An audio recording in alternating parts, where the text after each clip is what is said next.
I wanted to take you back to the 90s, where games were pretty much at an all-time competition. After Nintendo and Sega brought the video game industry back on its feet in 1985 and 86, there was a steady competition between the two. It's like the Angry Video Game Nerd said, would anyone prefer to play the NES library of games or the Sega Genesis games is a matter of opinion. However, the debate amongst the fans and Sega's marketing campaign came down to one solid factor. The Sega Genesis is 16-bit, while the NES is 8-bit. To this solid factor that I speak of is called the Bit Wars. While I was growing up in the mid-90s to the early 2000s, I didn't think nothing much of it until I had to look into this matter. Other than the graphics are getting better and much more impressive, that's all we cared about. As years went on, people began to care more about the graphics and then less than the actual gameplay itself. It is to the point where some consoles are using the number of bits in their own names, such as like the Amiga CD32, the TurboGrafx 16, the N64, and even, of course, the Atari Jaguar that mentions about 64 bits in the ad campaign. But that will be another time in the documentary. I'm not here to copy word for word here. I'm talking about obscure video games that I never even know or even heard of ever since the 90s into the 2000s. Such as like Clock Tower on Super Nintendo, Cho Aniki on PlayStation, which yes, that is actually a game, and yes, it's one hella weird type of game, and Maximo on PlayStation 2. But there's one game that came out in 2016 that is a remake of an old 90s video game on the Amiga machine, and that game is called The Shadow of the Beast. Shadow of the Beast is developed by Reflections, which years later rebranded themselves as Ubisoft's Reflections, and was published by Psygnosis or Psygnosis, whichever you wanted to pronounce it. They're the ones that are responsible for such great hits such as like the Wipeout series, Discworld, G-Police series, even including, of course, the Lemmings series. But they're also responsible for Bram Stoker's Dracula for the NES. Yeah, I can't believe it. But anyway, Psygnosis, however, was later to be bought by Sony Computer Entertainment Software in 1993, and it was later to be closed on August 22nd, 2012, which is 4 months before the Mayan calendar prophecy. Rumor has it that it has something to do with the financial difficulties and have no choice but to foreclose the company itself. And as for Reflections, they're still around though, but it got bought off by Ubisoft, which rebranded itself as Ubisoft's Reflections. And as for Shadow of the Beast, this came out in 1989 on the Amiga machine.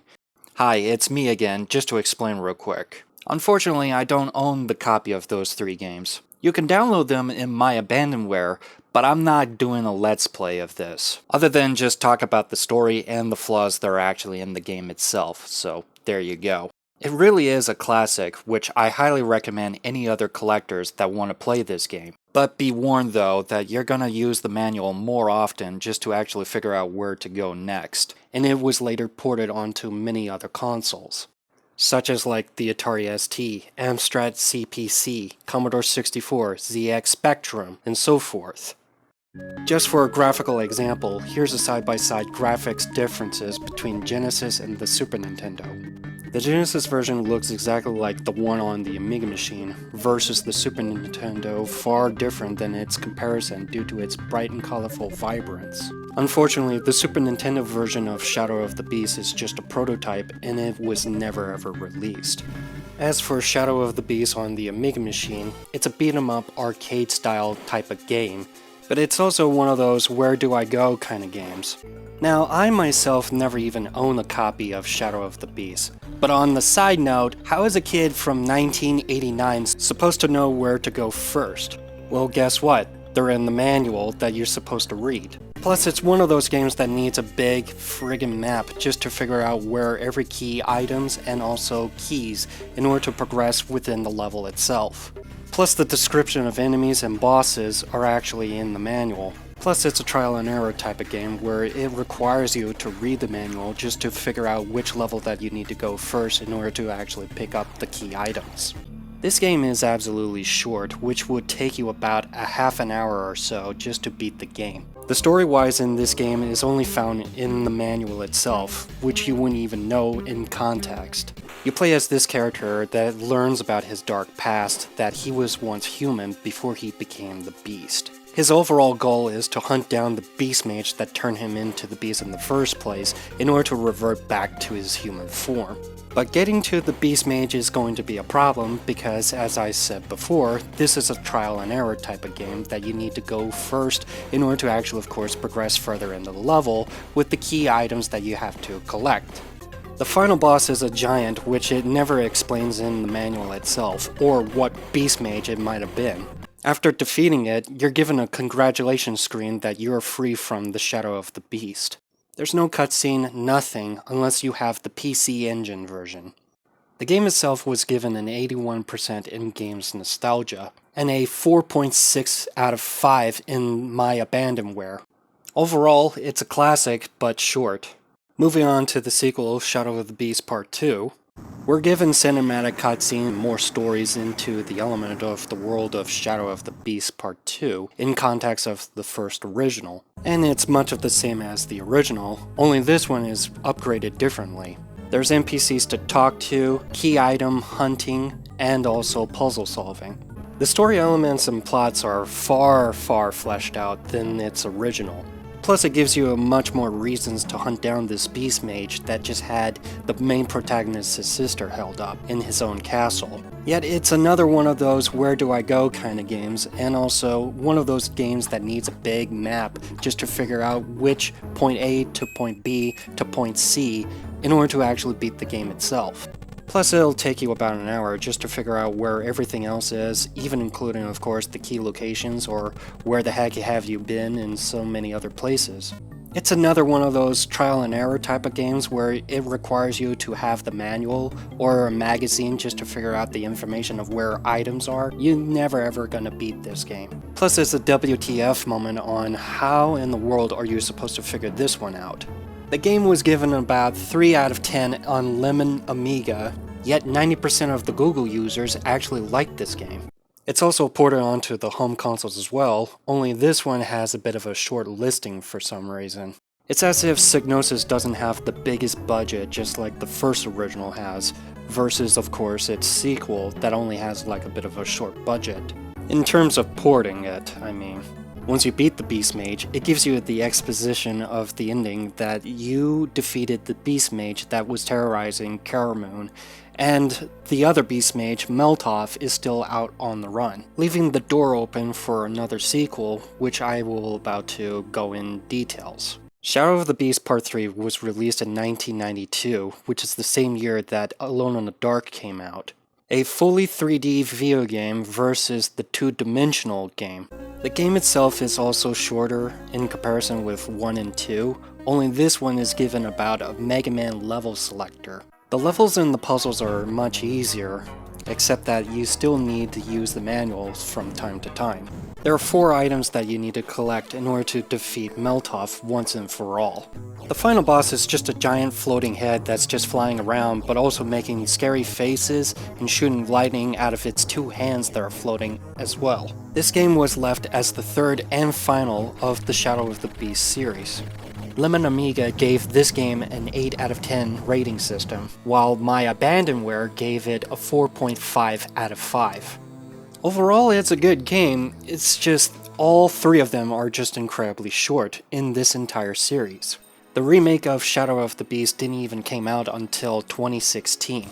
The problem with Part 3 is that it was never ported onto any other consoles. Instead, it was only on the Amiga, completing it as a trilogy.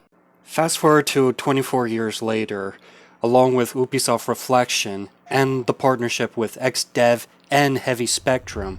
Allow me to explain about these 2 guys real quick. XDev is specialized in concept art, art design, and also art styles. Think of DeviantArt, but with game concepts. Heavy Spectrum is an independent game company that specializes in consoles, PC, mobile, and retro that started back in 2011. What I find it funny is that this company started back in 2011, just a year before Psygnosis was closing in 2012. That can't be a coincidence. The reasons why I say it can't be a coincidence is because they never even met each other. Plus, Heavy Spectrum has an interesting track record of every other games they released back in 2011 up until the very present, which they're still active today. Plus, they even have a website just to prove it. They decided to actually make a game called Shadow of the Beast that came out in 2016. A recreational remake of first 1, 2, and 3 rolled into one. It was announced back in 2013 in the developments until 2016. A 3D side-scroller being rebirthed onto the PS4. Which I gotta have to say sounds very impressive. The story elements itself, however, is much as the same as like 1, 2, and 3, only this is just rolled into one as a remake. Our anti-hero is still chasing after the Beast Mage, only this one is just rescuing the child. Not much to really say about the gameplay wise, it's just a side-scroller with a hack-and-slash arcade style. You play as Arbin, who discovers about his dark past that he was once human after witnessing his father's execution and had to turn against his former masters, known as the Beast Mage. With the Beast Mage on the run and him on pursuit of far and wide, he wanted to set things right. It reminds me of God of War 1, 2, and 3, in similarity-wise. The subtitles that they use in the game itself gives off that alien-like languages that we ourselves, however, do not understand. There is an option to change the subtitle, but I kind of like its language for whatever else reasons because it kind of fits its atmosphere. There are boss battles from time to time, but it sort of reminds me, again, back in God of War. The landscape visuals itself reminds me of Thundar the Barbarian, with science and sorcery colliding into one universe. I highly recommend playing this game, but through here on out, this is going to be a huge spoiler warning.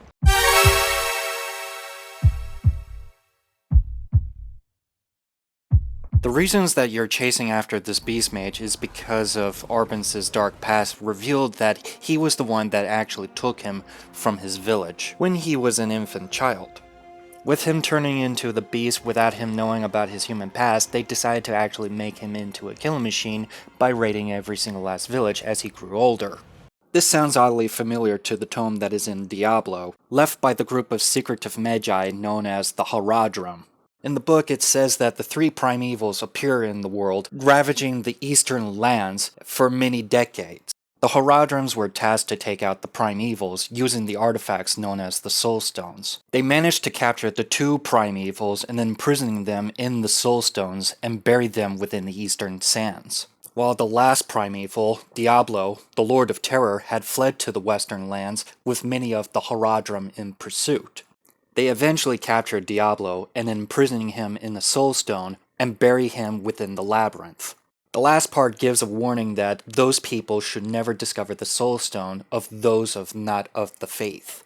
Even though Diablo is defeated and entrapment into the Soul Stone, he is still very weak and still seeking a body to take control, either if it be an old man or a child.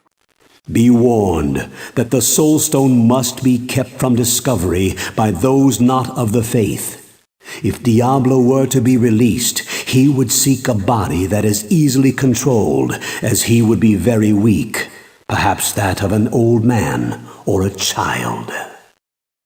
What they didn't even realize is that he returned back to the same village that he was once taken from. With him knowing about his dark past that he was once human, he decided to turn on his masters known as the Beast Mage. After chasing after the Beast Mage, he decided to just kill his captor that took him from his village. Which I gotta say is pretty friggin' brutal, just the way how he executed. With his captor dead, he needed to find a way how to change himself back into a human being that he once was, now that he knows about his dark past. Arbin remembers another beast mage named Meltoff that would actually, of course, change any other human beings into beasts, so he figured to actually, of course, track him down. Throughout the majority of it, it's just a lot of puzzles, enemy fighting, and also boss fights throughout the majority of this entire game.